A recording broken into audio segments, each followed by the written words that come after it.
Ахмед Халидович, спасибо, что согласились ответить на наши вопросы здесь, в Лондоне. Как выглядит сейчас ситуация в Ичкерии и в целом на Северном Кавказе, особенно после начала войны?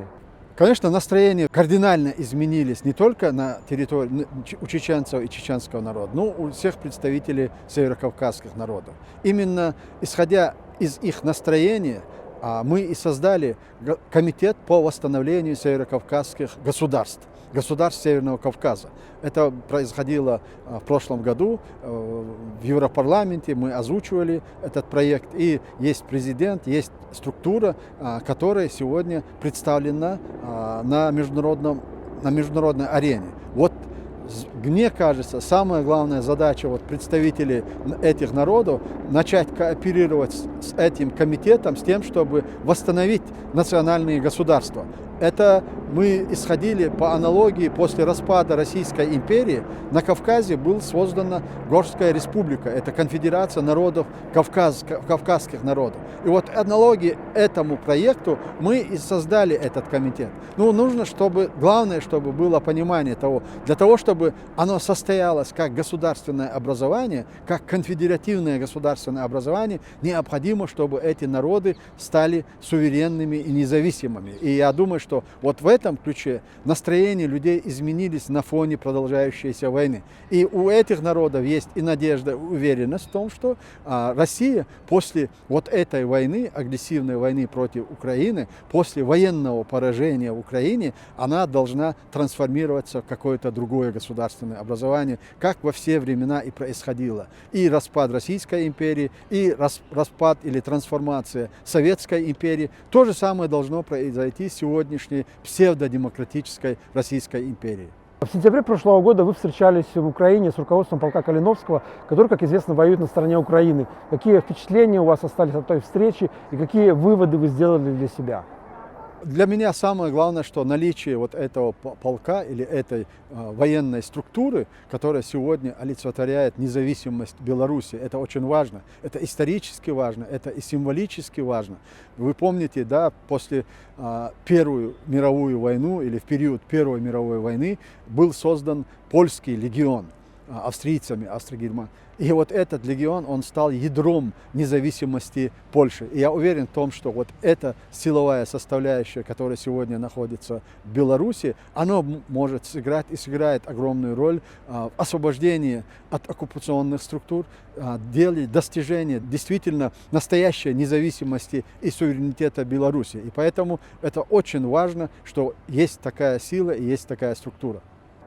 Там же, в Киеве, на пресс-конференции вы отметили, что только украинцы поддержали вас во время двух чеченских войн в 90-х годах прошлого века. Почему так произошло? Почему они? Они, во-первых, мы исторически связаны. Особенно свежо в памяти отношения украинцев и чеченцев. Это голодомор украинцев, когда очень большом, огромном количестве украинцы прибыли на территорию Чечни, и многие спаслись и спасли своих детей. И с этого времени вот эта связь и кровная, и духовная связь. Кровная почему? Потому что украинцы, которые выросли в Чечне, девушки выходили замуж за чеченцев, украинцы женились на чеченских девушках, и в принципе вот это их уже нельзя назвать, это чеченцы, они говорят на чеченском, они исповедуют ислам, но они знают, и мы знаем, что это украинцы. И вот я думаю, вот это посыл, наверное, в первую очередь и сработал, когда УНАН-УНСО отправили своих добровольцев на территорию Чечни. А почему только украинцы вас поддержали? Это не потому, что другие республики или страны не хотели нас поддержать. Тогда была общая такая конъюнктура. И белорусы, и другие постсоветские страны, они заигрывали с Москвой и были очень зависимы от них, и ни в коем образом они не хотели быть причастными вот к тому сопротивлению, которое чеченский народ оказывал российским агрессорам в тот период. Хотя это было заблуждение и большая ошибка. Если бы Россию тогда в Чечне остановили бы, не только страны постсоветского пространства, но и европейские страны не дали бы им делать то, что они сделали с чеченцами, то сегодня ситуация в мире рассматривалась бы совершенно по-другому. И вот не было бы ни Молдовы, которая часть оккупирована, ни Грузии, которая часть оккупирована, ни Белоруссии, которая полностью находится под контролем российских агрессоров, и сегодняшняя война в Украине. Этого всего можно было бы избежать, если бы тогда Россию остановили в Чечне. И все же хочу немного поспорить с вами на этот счет. Джохар Дудаев, первый президент Чечни, был убит, если не ошибаюсь, 21 апреля 1996 года. А через 5 дней в Минске прошел Чернобыльский шлях, одна из самых крупных акций протеста, во время которой Зенон Позняк, лидер Белорусского народного фронта, объявил минуту молчания в память о Джохаре Дудаеве. Что скажете на этот счет? Вы очень так провокационно задали вопрос, почему только Украина. Я имел в виду относительно УНАН-УНСО, их личного участия в военных действиях. Конечно же, то, что происходило в Минске, и вот эти события, как белорусский народ, и какие были отношения у нас и с политическими, и с журналистами, которые были, конечно, они поддерживали. Я имел в виду, когда говорю только украинцы, это участие в боевых активных действиях, а в политическом отношении, конечно, и белорусы, и украинцы, и Казахстан, и другие кавказские республики, они заявляли и высказывали поддержку. Но лично такого добровольцев, которые участвовали в отражении российской агрессии, это были только представители Украины. Раз уж мы вспомнили Джохара Дудаева, который, скорее всего, был убит российскими спецслужбами, то вспомним и его слова о том, что Россия – это Карфаген, который должен быть разрушен. Сама же Россия, точнее Кремль, считает себя Третьим Римом. Хорошо, что еще не Третьим Рейхом. Что вы думаете по поводу этих аналогий?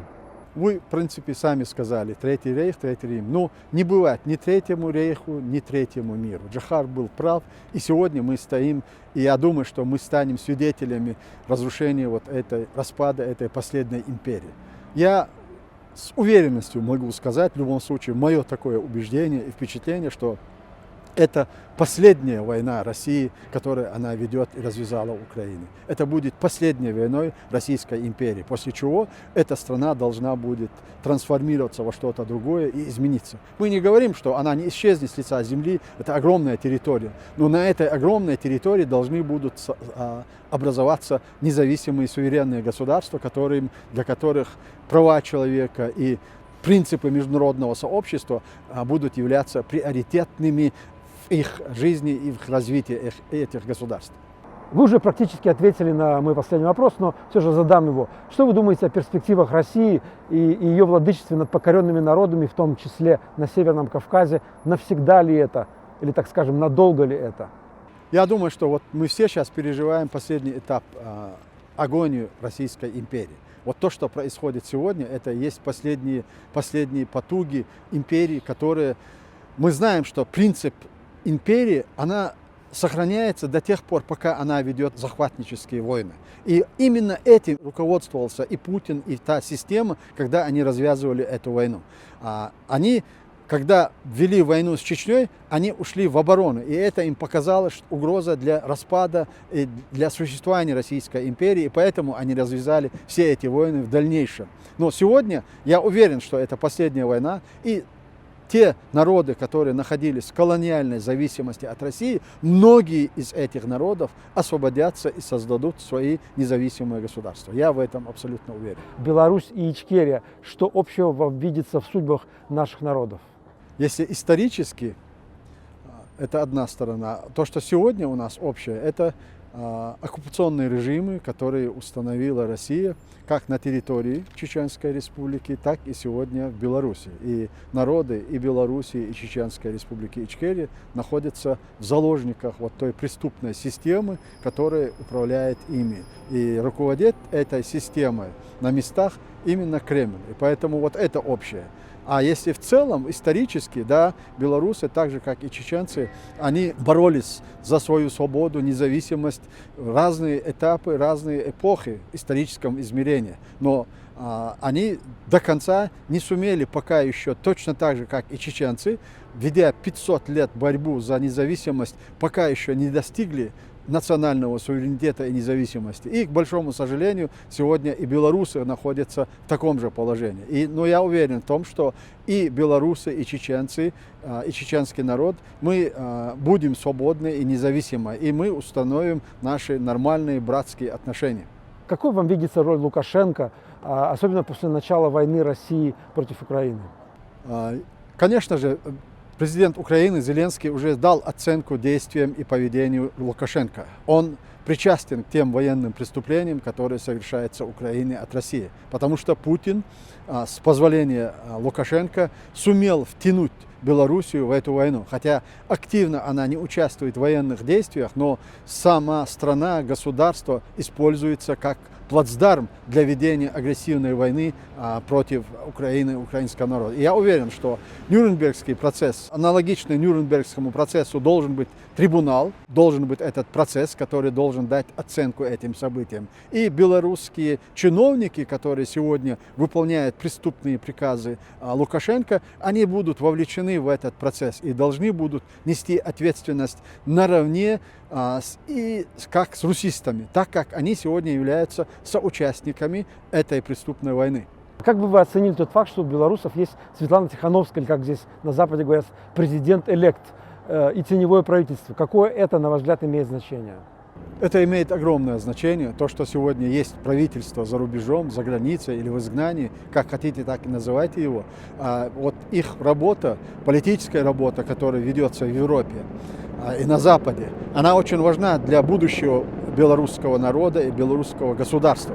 Потому что сегодня альтернативная структура или государственная власть, политическая, пусть хоть номинально, она в лице Тихановской и ее правительства и кабинета министров. Вот именно они должны будут давать, уже от имени народа Беларуси должны будут давать правовую оценку. Я думаю, что именно вот это толкнуло сегодня Лукашенко на досрочные выборы, потому что он понимает наличие Тихановской как отчасти многими странами признанной как легитимная структура власти, как легитимный президент. Вот он хочет избавиться от этого, потому что они понимают, какую политическую роль в будущем и даже в настоящее время играет правительство Тихановской.